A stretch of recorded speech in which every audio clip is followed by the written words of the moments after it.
If there is one trope that is true for fantasy elves, it is this: they live longer than humans. And if there is one truth about fantasy world builders, it is this: most of them don't spend enough time considering the impact of that long life on a brain that is remarkably similar to a human's. Today, I would like to talk about physiological differences in fantasy races and how that should impact on the culture of those races. Hello and welcome to another episode of Just in Time Worlds. My name is Marie Mullaney. In the context of today's discussion, I am going to address fantasy races, by which I mean species different from the human, with physiological differences more than just skin deep, something that actually makes them different from humans who inhabit planet Earth. More, I'm not going to discuss races so alien as to be entirely different, like, for example, dragons. If I discuss animal races, which I will, they will be animal-human hybrid races rather than, say, a dragon race. If you'd like me to discuss completely alien races, let me know in the comments below and I will make a follow-up video. First, I will discuss the length of the life and the impact that that has on a culture and on a race. Then I will turn my attention to races that have certain innate magical abilities. And then I'll discuss evolutionary pressures and races. And then finally, I'll give you some steps for how to wrap your head around all of these physiological differences and the impact that they have on culture. Okay, let's get cracking. If you had lived 300 years today, you would have seen the Great Northern War between the Russian and the Swedish empires that saw Finland change hands, the merging of the Scottish and English parliaments in the First Act of Union, the Great Plague of Marseille, the Russo-Turkish War, the Qianlong Emperor of China overseeing a massive territorial expanse, the first water-powered cotton mill in operation, the French, American, and Haitian revolutions, the First and Second Industrial Revolution, the collapse of the Zulu Kingdom in South Africa, the Napoleonic Wars, the end of the shogunate in Japan and the rise of the Meiji era, the scramble for Africa, the creation of the first vaccine by Louis Pasteur, it was against rabies, Charles Darwin writing about evolution, the Spanish flu, the First and Second World War, the creation of computers, the creation of the internet, the creation of mobile and smartphones, and the creation of social media, which leads to you watching this video. And that is literally just the highest of highlights if you dance across history like an ice skater on the surface of a river. If you had seen all these things, how different would your perspective be on something like COVID? You've lived through a plague a century. How blasé do you become? How about war or peace, good leaders or bad ones? How much does the history blend together in your mind? That is the impact of an extremely long life, and what you need to consider if you give your fantasy race a long life. The two authors that I would like to highlight in regards of dealing with a long life sufficiently is, of course, Tolkien, with actually the tree ents rather than the elves, and Catherine Kerr's elves. First, let's take a look at the ents. When faced with the hobbit's urgent request for assistance, the ents take a long time to discuss and say anything, because saying anything in Entish takes a long time. Of course, this does change when their charges, the trees, are directly threatened. But you can see that for the Ents, they don't have the same urgency that a shorter-lived race would have. In Catherine Kerr's case with her elves, she addressed the problem of memory, of things running together. And her elves either lived highly ritualistic lives in the complex environments of a city, or they lived very simple lives out on the grasslands as herders of horses. So they dealt with the fact that there is so much more memory and only so much capacity for that memory. The key takeaway is if you're going to have a race with a long life, consider their change in reaction to the urgency of events, and consider how they would remember over the course of those long lives. Conversely, let's say you had a short life. A race with a short life would live much more urgently. Everything would be now and taking the maximum out of the life, out of the time allotted to you. A great example of this actually comes from the Stargate universe in the episode 120 Days, where the SG-1 team land on a planet and the people of that planet only live 120 days. They live their lives intensely. They get married in that time period. They have children. They have parties. They celebrate the lives and deaths of their people. But it is all urgent activity. So if you have a shorter life, it is likely to be a more frenetic pace. So if you do a short-lived species, consider how frenetic their pace of life appears to a human normal lifespan. Let's turn our attention to some magic races. First, I would like to address races that have a direct tie to magic. Again, I'm going to raise Catherine Kerr as an example. In Devery, the races are tied to the 5 elements, the 5th element being Aether, which the human race is tied to. The other races are all tied to either earth or fire or air or water. The very interesting race that she created for water are the Dwergi, who can change themselves into otters. But because their skins are a sought-after material, they have become a very cagey people. They hide themselves away because of their item being sought after. And that kind of hiding yourself away is actually quite typical of races very tied to a magical element. You can see it also if you look at Brandon Sanderson's Parshendi. We don't have the full story of the Parshendi, but they certainly seemed, at least to my reading of the books, to be hiding their abilities behind the dull form, which is what they take. The Parshendi in Brandon Sanderson's books are capable of assuming different shapes based on the songs that they sing, which is an interesting mechanic magically and a very fascinating concept for a race.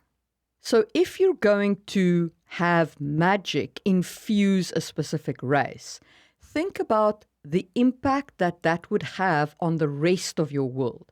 How does the rest of your world react to that race? And if they react in such a way that that race has to fear for their lives, then do you end up in a situation where these guys are living in a hidden world where they protect their identity? And a race that protects its identity in that fashion, how ruthless are they in protecting their identity? If someone stumbles into their villages, do they kill them or turn them away or just expel them to walk away? It is definitely worth considering how such a magical race defends itself from predation by the rest of the world.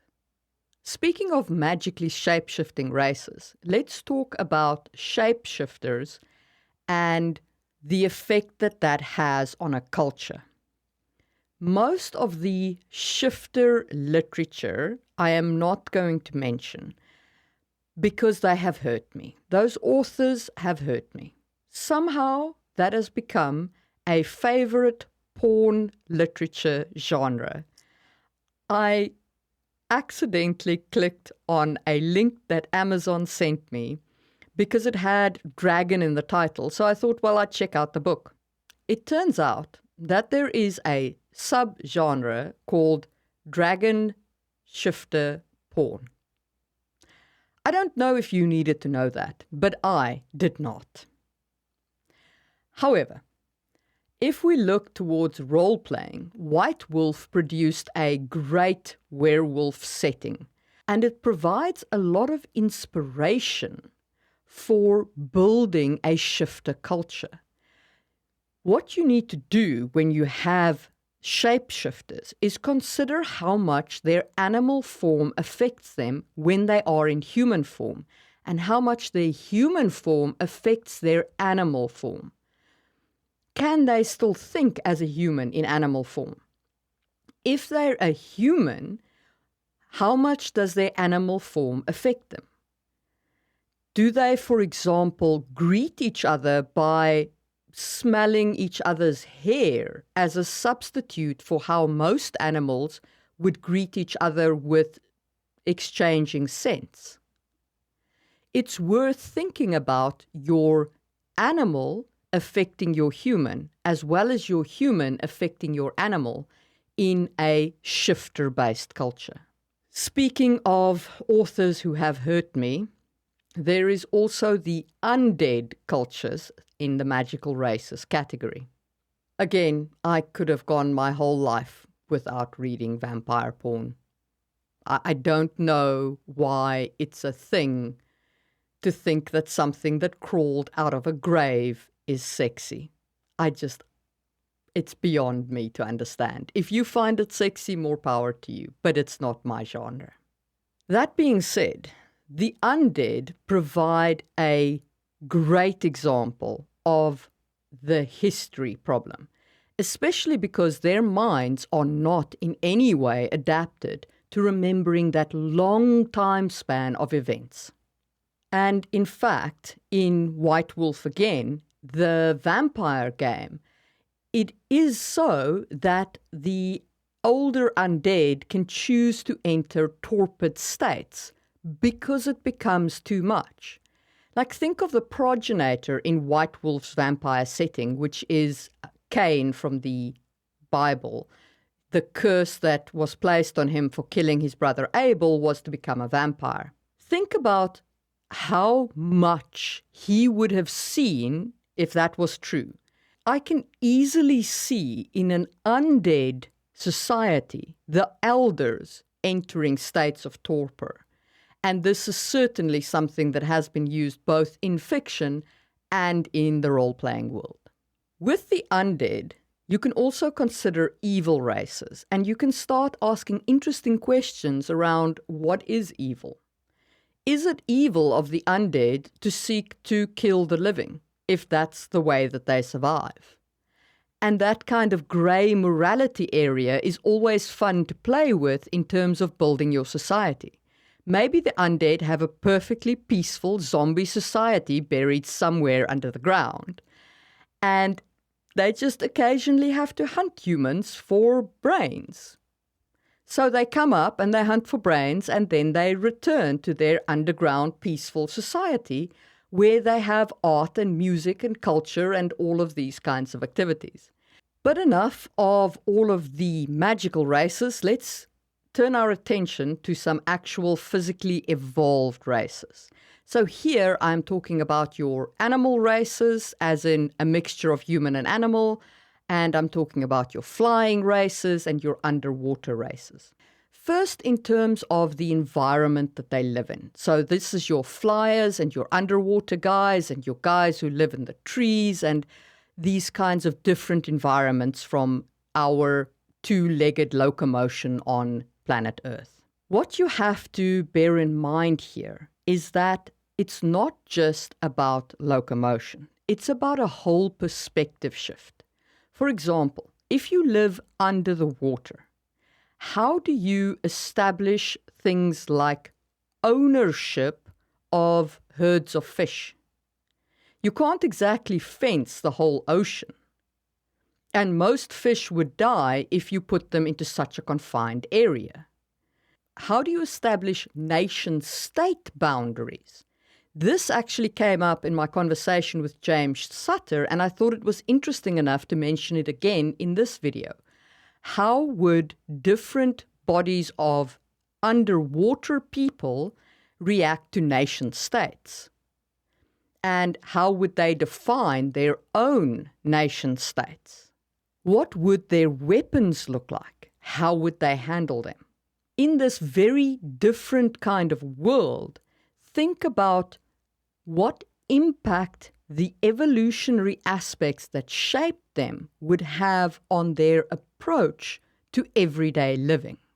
And then the other aspect to consider, and this is more with your animalistic races, is what is the impact of that kind of change on their culture? For an example, I'm going to turn to a bird race that we defined as part of the LARP that we ran years ago. Now, this is the Beata that comes from the Nero LARPing system, but we gave it its own flavor and texture. Because the Beata were based on a bird people, we said that they laid eggs. Because they laid eggs, we based them somewhat on duck culture. And we said that it was a polyandrous society, a society with one wife and multiple husbands. If you would like to check out my video on marriage and inheritance models, you can do so over there in the information card. So think about your evolutionary process, think about the ways that these races would communicate with each other, and think about how different ways of having offspring would affect your culture. Speaking of affecting your culture, you also need to think about how expressions change.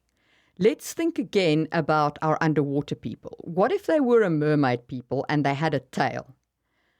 The expression, "I go weak at the knees," would never arise in their society, but the feeling would still be associated with it. So would they instead say something like, "I have a kink in my tail," or "I lost the traction of my fins," or "I beat against the water and all I found was bubbles"? Think about that kind of expression and let me know how you think a mermaid would say, "I felt weak at the knees." Tell me in the comments below. And while you're down there, please do hit the thumbs up button and maybe consider subscribing. So think about your expressions that people use on an everyday basis and build those into your culture. Okay, so how do you bring all of this together into a means to explore a culture of a fantasy race and how to build that out?